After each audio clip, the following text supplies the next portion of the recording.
farra lá na nação corintiana, domingo agitado no timão. O Santos Laguna já deu a sua resposta para o Corinthians. Não para por aí não, porque no CT Joaquim Grava, Fabinho Soldado vem correndo o risco e pode ser demitido. Então bora entender tudo isso. Bora então falar do noticiário, porque tem notícia hoje sobre política, justiça e também transferban. Venha comigo, vambora. E acompanhe esse vídeo até o final, tem informação boa para você entender essa situação e aí você deixa o like para mim. Beleza? Agora eu quero falar da Copa do Brasil, informação trazida por mim ontem na Gazeta Esportiva, mas de extrema relevância. O Corinthians, por meio das negociações do Pantaleão e do Charles, que gerem o Charles é quem gera esse departamento ligado a ingressos, logística e tudo mais. O Pantaleão, diretor jurídico, superintendente jurídico do Corinthians, na verdade, e eles conseguiram algo raro, viu? Conversaram com a equipe do Petralha, acho que pegaram o homem ali de bom humor, porque normalmente o Atlético Paranaense cede ali 1.500, 1.600 ingressos e por primeiro jogo da Copa do Brasil, nas quartas de final lá na Arena da Baixada, a torcida do Corinthians terá à sua disposição 4.000 ingressos, 4.000 ingressos. Cerca de 500 vão para as torcidas organizadas e os demais serão comercializados pelo site do Atlético Paranaense. A partir de quando? Ainda não temos essa informação, a gente pode informar vocês quando tiver atualização, mas é no site do Atlético Paranaense que o torcedor corintiano vai conseguir comprar os outros 3.000 ingressos, os que não irão para a torcida organizada ao todo. Então, 4.000 ingressos. E conhecendo a torcida do Corinthians, meus caros, teremos muito barulho da Fiel na Arena da Baixada para esse jogo fundamental que tem a data base ali como 27 de agosto. Aguardemos o retorno na Neoquímica Arena com data base de 11 de setembro, não deve repetir os 10%, né? Esses 10% da carga da Arena da Baixada, eles não serão repetidos aqui na Neoquímica Arena, então sequer houve essa compensação da contrapartida. Tá certo? Informação importante, que tem tudo a ver com a torcida do Corinthians de olho na Copa do Brasil, mas agora, bora lá falar agora sobre a questão do Augusto Melo. De novo, tentou anular alguma questão na justiça. Bora! Bom, o Augusto Melo, ele realmente não cansa, né? Mais uma ação indeferida pela justiça. Cara, sem brincadeira, eu acho que já estamos nos aproximando aí de 30 indeferimentos, não sei. É até chato falar sobre isso, mas enfim, é notícia, né?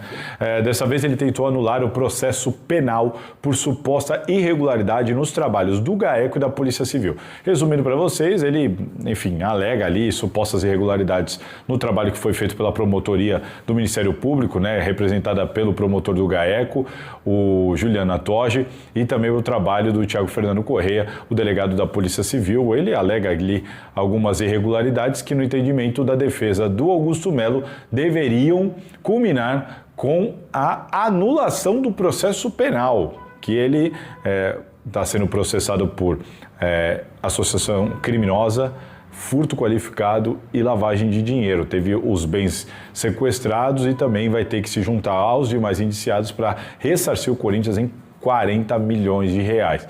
E ele alega que houve ali alguma irregularidade da Polícia Civil, ou do GAECO, ou dos dois, e que dessa maneira todo o processo deveria ser anulado. E a Justiça, mais uma vez, indeferiu o caso, não deu razão para a defesa do Augusto Melo e tudo segue normalmente. Augusto Melo, né, como a gente sempre fala, que se defenda sobre o CPF dele e esqueça o Corinthians nesse momento.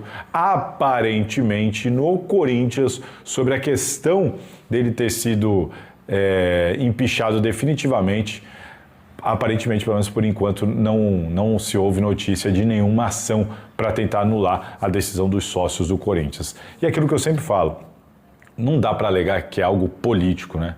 Não dá para alegar. Afinal, o Augusto Melo perdeu o apoio interno de seus diretores, o Augusto Melo perdeu o apoio no Conselho Deliberativo, o Augusto Melo perdeu o apoio no CORE, nos órgãos fiscalizadores, perdeu o apoio da torcida organizada, perdeu o apoio depois dos sócios e também foi indiciado sobre tudo isso que foi apontado pela Polícia Civil e também pelo Ministério Público, pelo GAECO, e agora está nas mãos da Justiça, que já soltou diversos indeferimentos sobre diversos pedidos.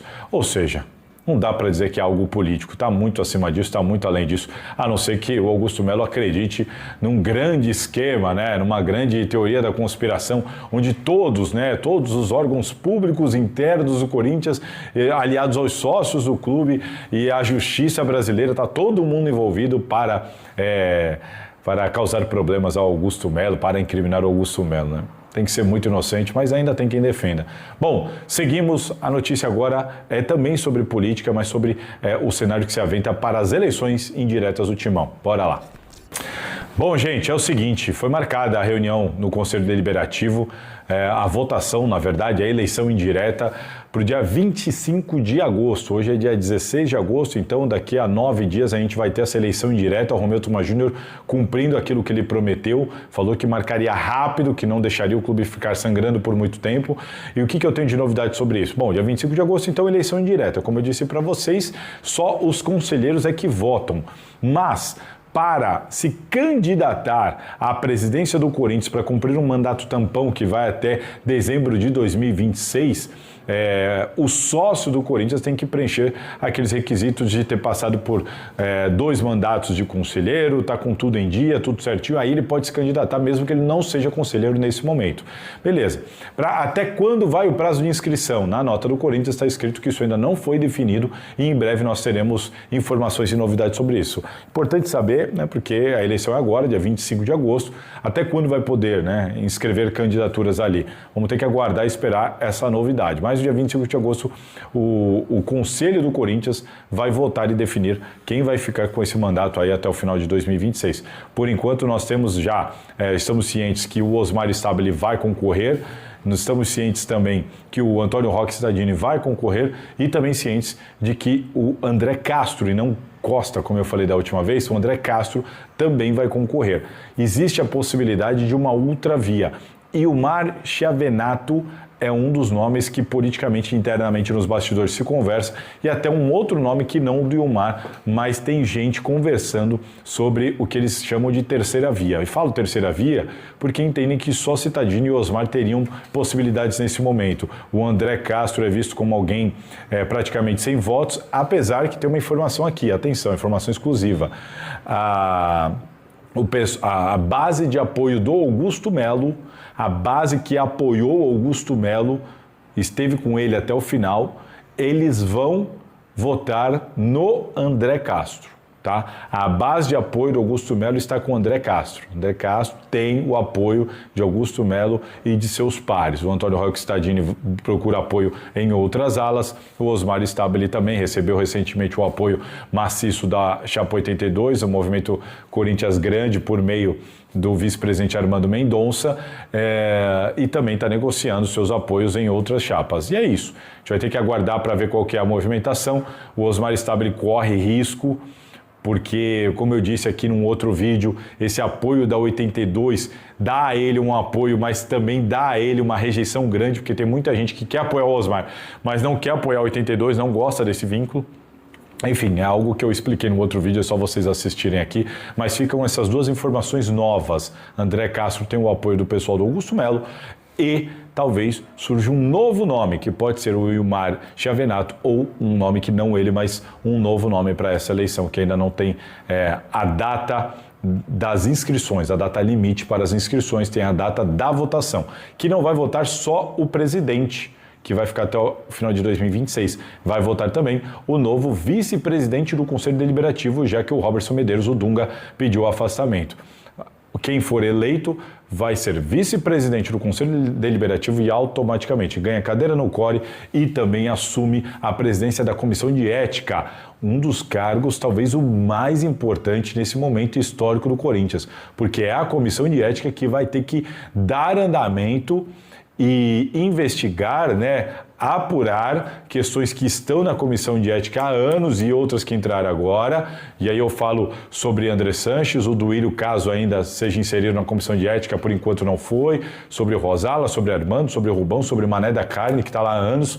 A comissão de ética vai ser responsável por apurar tudo isso, levar para o Conselho Deliberativo, para o Conselho ver se leva para o plenário ou não. Importantíssimo. Se o Corinthians vai ser passado a limpo, depende muito de quem vai assumir essa comissão de ética, algo que era irrelevante até pouco tempo atrás, agora é um cargo fundamental e importante para acontecer no Corinthians, essa varredura, né? Para acontecer no Corinthians as apurações que o torcedor tanto quer. Bom, no dia 25 de agosto serão definidos então esses dois cargos importantes, o de presidente e novo, né? Presidente e vice-presidente, e também o do novo vice-presidente do Conselho Deliberativo e, consequentemente, da Comissão de Ética. Tá certo? É isso. Bora agora falar da proposta que o Corinthians fez para o Santos Laguna e da resposta dos mexicanos. Bom, gente, como vocês souberam em primeira mão, o Corinthians apresentou na quinta-feira, souberam em primeira mão aqui, que o Corinthians apresentou na quinta-feira uma proposta ao Santos Laguna para tentar derrubar o Transferban. O Corinthians pegou o dinheiro que entrou com a ida do o Cauê Furquim ao Bahia, que gerou todo aquele problema, principalmente para o Fabinho Soldado. Aliás, muita pressão para o Fabinho Soldado, está até uma pressão que está crescendo, além até do que eu já expliquei, tem vídeo aqui no canal sobre isso, dá uma olhada lá na pressão em cima do Fabinho Soldado, que você vai entender detalhe por detalhe, e tem mais coisa acontecendo para cima do Fabinho Soldado, em breve eu vou explicar aqui. Mas, pois bem, o Corinthians apresentou, pegou aqueles 14 milhões, juntou com mais uma grana, o Corinthians apresentou uma proposta para o Santos Laguna, 50% do valor à vista e o restante parcelado, certo? Essa foi a proposta do Corinthians, houve uma esperança grande, certo otimismo, porque os caras não toparam apenas parcelar, querem um dinheiro. Bom, aí vem a resposta do Santos Laguna e isso você vai saber aqui em primeira mão com exclusividade. Já vale o like. Se você não é inscrito, para aqui rapidinho, se inscreve aqui no canal, se inscreve na Salazar TV, deixa o like desse vídeo, um vídeo com muita informação importante para você, inclusive com essa informação exclusiva, dá uma força, clica no like que eu te agradeço bastante. Bom, seguindo aqui, é o seguinte, eu conversei agora há pouco com um representante da diretoria do Santos Laguna. Questionei ele sobre a proposta que o Corinthians fez, né? A gente trouxe a informação da proposta do Corinthians e eu conversei com uma pessoa do Santos Laguna para questionar como é que foi a recepção do Santos Laguna. E aí, informação para vocês exclusiva. O Santos Laguna recusou a proposta do Corinthians. O Santos Laguna não aceitou a proposta apresentada pelo Corinthians, que dava ali cerca de 17 milhões de reais, transferindo já para o real, cerca de 17 milhões de reais para parcelar o resto. A dívida do Corinthians com o Santos Laguna está perto de 34 milhões, é um pouquinho menos que isso, perto de 34 milhões, e o Santos Laguna quer mais que isso. Eu sei que eles estão irritados, conversei com o pessoal lá, até para tentar entender até que ponto vai essa irritação, já que eles já estão cientes de que o presidente que fez tudo isso com eles já foi destituído do cargo, e eles me explicaram que o grande problema é que o Santos Laguna teve muitos problemas que foram consequências do Corinthians não ter cumprido com o seu acordo. O Santos Laguna precisou fazer empréstimo bancário, precisou correr atrás de dinheiro com empresários. O Santos Laguna teve problemas financeiros que foram além de não receber a parte do Corinthians, mas que foram consequência do fato de não receber esse dinheiro do Corinthians. Daí o incômodo, a irritação e o fato deles quererem muito mais dinheiro na mão neste momento. E a informação que eu colhi com o pessoal do Santos Laguna é que dificilmente eles vão aceitar uma proposta que seja abaixo de 70% do valor total como um sinal. Isso significa que o Corinthians, em tese, se tiver que cumprir esse 70%, vai ter que dar ao Santos Laguna pelo menos 23 milhões e meio. Corinthians, então, teria que dar 23 milhões e meio e parcelar o cerca de 10 milhões que restariam. Estou já falando em reais aqui com vocês, tá? É uma proposta muito alta que o Santos Laguna está querendo, na verdade é uma contraproposta, né? O Santos Laguna recusou a proposta do Corinthians e essa contraproposta eu não sei nem se ela foi feita ao Corinthians. Eu conversei com o pessoal do Santos Laguna que explicou para mim, olha, eles ofereceram 50%, mas acho que dificilmente sai negócio se não chegar aqui um sinal de pelo menos 70%. E aí, uma conta básica, o Zé dá 23,4 milhões de reais para o Corinthians dar para o Santos Laguna e aí sim o Santos Laguna topa parcelar o resto e fechar o acordo e só então o Corinthians teria a punição da FIFA, o Transferban derrubado. Complicada a situação, da onde que o Corinthians vai arrumar aí quase 24 milhões de reais para dar agora para o Santos Laguna com tantos e tantos problemas que o Corinthians tem para resolver. Vai ter que fazer adiantamento, vai ter que fazer empréstimo, não sei. Nós vamos ter que aguardar, mas essa é a posição do Santos Laguna. O Corinthians, de novo, vai ter que remar por uma nova proposta, por uma nova rodada de negociações. Tá certo? É, fiel, e como se não bastasse o problema financeiro, os bastidores políticos do Corinthians também estão fervendo. Foi falado que na virada do ano, o Fabinho não quis zagueiro no início do ano, porque ele acreditava que o Kaká seria titular absoluto em 2025. Agora, a relação do Fabinho Soldado com a diretoria do Corinthians, não vou dizer que é ruim, mas está muito longe de ser saudável como era a relação do Fabinho com o Augusto Melo. Até porque eu costumo dizer que o Augusto Melo era um lunático, né? Fazia contratações loucas, que isso agrada um executivo de futebol que amanhã vai embora e não está nem preocupado com as finanças do clube, como vai ficar o clube. É igual o Alexandre Matos, né? O Alexandre Matos, ele sai contratando e depois que se lasque, que o clube da maneira que vai ficar. É o nome dele que vale, né? No Fabinho Soldado também, né? O que importa, contratou o Memphis por 6 milhões por mês, tudo bem que o Memphis, né, ainda nos dá um retorno, mas só tô dando de exemplo, né? Vai contratando o Coronado por 2 milhões, não interessa, ele não está nem aí. O importante, né, é o time ganhar e ele ser elogiado, né? Enfim, estar bem no mercado, bem avaliado no mercado. Então, a situação do Fabinho Soldado, eu acho que pode esquentar mais se o Osmar Stabile realmente for eleito, né, presidente do Corinthians na reunião, na eleição, né, do próximo dia 24, né, 24 ou 25, né, que é numa segunda-feira, né, deixa eu ver aqui, numa segunda-feira, dia 25, tá? No dia 25 desse mês, na eleição no Parque São Jorge, eleição direta, que os conselheiros vão votar. Por enquanto, 3 candidatos à presidência, o Osmar Stabile, o nosso querido Roque Cittadini, né? O nosso querido Osmar Stabile, o Roque Cittadini e o André Castro. Por enquanto, esses 3 candidatos. Se o Stabile vencer, eu acredito... eu vou falar um negócio para você, tá? Vou falar um negócio para você agora. Já que eu navego aí em todos os lados, porque eu não tenho um lado, sou um jornalista, então eu tenho contato com o André Castro, tenho contato com pessoas que apoiam o Roque Cittadini, tenho contato com pessoas que apoiam o Osmar Stabile. Eu acho que a batata do Fabinho Soldado está assando bastante, tá? Se o André Castro ganhar, eu não garanto que o Fabinho vai permanecer. Se o Roque Cittadini ganhar, eu também não garanto. Aliás, eu acho que se um desses 2 ganhar, ele não fica. E do Osmar Stabile, eu acho que o Osmar Stabile, com um cargo definitivo na mão, eu acho que vai tomar uma decisão mais ríspida se os resultados não vierem. Eu acho que já houve, né, já houve alguns desgastes, né, em alguns casos no Corinthians, o último deles, o do Furquim, do Cauê Furquim, tá, que o Fabinho Soldado poderia ter articulado melhor a situação, mas não só essa, até o empréstimo do Léo Maná causou um desgaste, tanto que não assinaram até agora o empréstimo do Léo Maná. Então, assim, a situação do Fabinho hoje, ouso dizer que é pior que a do Dorival, só que é mais fácil, claro, mandar o Dorival embora, não é? Mas o Dorival ainda está respaldado, porque tem muitos desfalques e o Corinthians não entregou nenhum reforço que ele pediu, né? Aliás, né? O nosso querido Vitinho. Uma fonte me chamou e me disse o seguinte: pessoas importantes, tá? Samir, quem está lascando com o sistema defensivo é o André Ramalho, que é um zagueiro meigo, né? O André Ramalho é um zagueiro meigo. Falhou em Caxias, nos 2 gols, e hoje também. Só corre para trás. Eu até falei, o Mateuzinho também. E a frase foi: mas o zagueiro vem errando faz tempo. Tá? E aí vem a informação, né? Aqui é uma crítica em relação ao André Ramalho. Tá? Recentemente foi oferecido ao Corinthians o Rafael Tolói, quando o Corinthians ainda podia contratar antes do transferban, e o Corinthians não quis.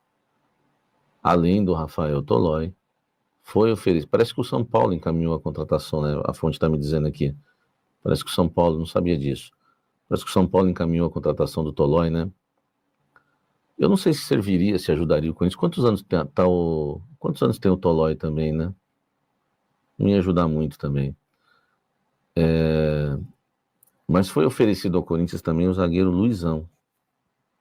Tá? O zagueiro Luizão, que fechou com quem o Luizão? Tá? São Paulo já anunciou e tá com 34, né, o Tolói. Né? Enfim, 34 tá velho também, né? Foi oferecido, tá? O Tolói, foi oferecido o Luizão e foi oferecido aquele zagueiro lá, como é que chama aquele zagueiro? Que isso daí eu tô lembrando, tá? Não é a fonte que falou agora não. O que a fonte falou agora aqui é outra situação. Lembra aquele zagueiro que estava na Itália, saiu da Itália, foi para outro país, parece que está livre, foi oferecido, o Corinthians não quis, Luiz Felipe, esse aqui, ó, tá? E a fonte está me dizendo aqui que outros zagueiros, além do Luiz Felipe, do Luizão é jovem, acho que tem 22, 23, pô, e queira ou não, tá no futebol, tá no futebol inglês, velho, jogando ou não, tá lá. Eu acho que seria útil, tá? O Pablo Marinho, eu não lembro, acho que foi oferecido, mas foi lá atrás, né? Acho que foi no início do ano, o Pablo Marinho. O Luizão foi oferecido agora, recentemente, o Tolói agora, recentemente, o Luiz Felipe também, esse com 27 anos, tá? O Fabinho Soldado acredita, ele não aceita reforçar a zaga do Corinthians. Já houve pedido já da época do Augusto, da diretoria, muita gente fala com ele, o Fabinho acredita que o Corinthians está muito bem servido de zagueiro. Porque o Corinthians tem André Ramalho, que ele acha que descobriu a pólvora, né, contratando o André Ramalho. O Corinthians tem Gustavo Henrique, que eles estão querendo renovar. Só falta me dar 3 anos para o Gustavo Henrique também, né? Misericórdia. Pelo amor de Deus, né? Pelo amor de Deus. Tem gente que fala, Gustavo Henrique aí, a fonte do Sami. Pô, se fosse minha fonte, não ia estar aqui falando, né? Renovar 3 anos com o Gustavo Henrique é sacanagem. Tomara que não seja verdade isso. Então o Fabinho Soldado alega que o Corinthians não precisa de zagueiro, por isso que ele recusa todos, porque tem o André Ramalho, o Gustavo Henrique, ele gosta muito do Kaká. Ele acredita que o Kaká ainda vai vingar no Corinthians, tanto que pagou 4 de euros, né? O Félix Torres e o João Pedro Tchoca, que é o melhor deles. Então, assim, há uma confirmação aqui, porque a fonte fala, Samir, outros foram, mas ela não quer me falar quais são os outros zagueiros. Podia até me falar, porque vai que um desses outros zagueiros é um zagueiro que a gente goste, né? Mas gostando ou não, eu já tinha falado isso para vocês, né? O que essa fonte falou que eu já sabia. Que o Fabinho Soldado já tinha me falado que na virada do ano, o Fabinho não quis zagueiro no início do ano, porque ele acreditava que o Kaká seria titular absoluto em 2025. Segundo Samir Carvalho, o clima nos bastidores do Timão estão pegando fogo. A diretoria já começa a avaliar uma possível demissão de Fabinho Soldado, gerente de futebol do clube. O motivo? Insatisfação interna com o seu trabalho e algumas decisões que não agradaram o departamento de futebol. Isso mostra que o Corinthians não vive apenas uma crise dentro de campo, mas também nos bastidores. O torcedor fica se perguntando, será que a troca realmente vai resolver os problemas ou é só mais uma manobra política? Família corintiana, a situação é preocupante. De um lado, Santos Laguna endurecendo a cobrança e deixando o Timão encurralado, e de outros, bastidores políticos que já podem derrubar Fabinho Soldado. E aí, fiel, o que vocês acham? O Corinthians deve aumentar a proposta para os mexicanos e a diretoria deve realmente demitir o Fabinho? Deixa suas opiniões nos comentários, deixa aquele like, se inscreve no canal, ativa o sininho. Até a próxima, valeu e vai Corinthians!